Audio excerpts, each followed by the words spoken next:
কবরে খাটের হিসাব দিবেন না, সেজদার হিসাব দিবেন। সেজদার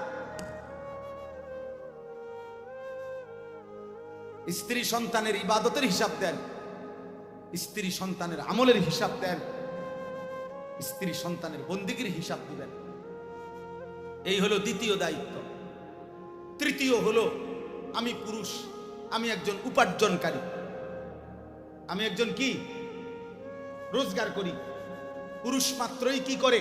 উপার্জন করে কিছু না কিছু, চাকরি, ব্যবসা, ক্ষেত খামার, দেশ বিদেশ যেমনি হোক উনি কোনো না কোনো রোজগার করে। এবং রোজগার করা এটা পুরুষের প্রতি আল্লাহর আদেশ।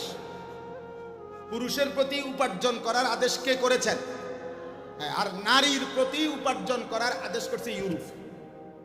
বেঈমান বেঈমান সমস্ত ইহুদি, খ্রিস্টান, মুশরিক, মুরতাদ বেঈমানরা বলছে নারীদেরকে তোমরা উপার্জন করো। তোমার স্বামীর কোটি টাকা থাকুক না হইবে না, তুমি নিজের পায়ে দাঁড়াও, তুমি নিজের পায়ে দাঁড়ায়, প্রয়োজনে ছাদে দাঁড়াই, সবাই যাতে দেখে, প্রয়োজনে অটো রুফে দাঁড়াই। হ্যাঁ, এটা ইউরোপের কথা, আল্লাহর দ্বীন বলে নাই। আল্লাহর দ্বীন বলছে পুরুষকে উপার্জন করো।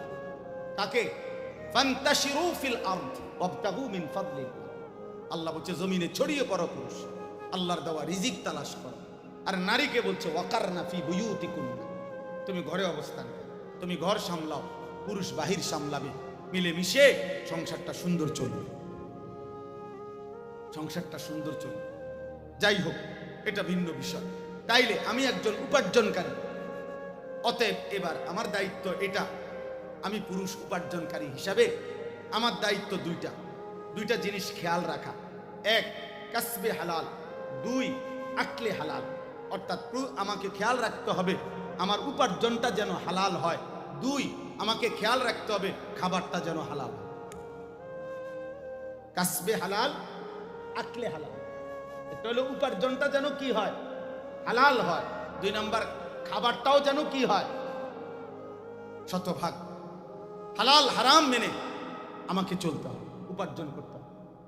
প্রত্যেকে নিজ নিজ উপার্জনের কর্মের ক্ষেত্র যেটা, ওইটুকু সম্পর্কে হালাল হারামের বিধান কি এটা জানা ফরজে আইন।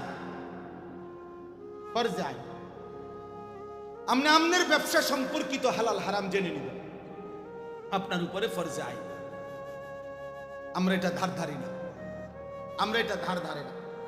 যা পায় সুদও খায়, হালাল টাকাও খায়, হারামও খায়।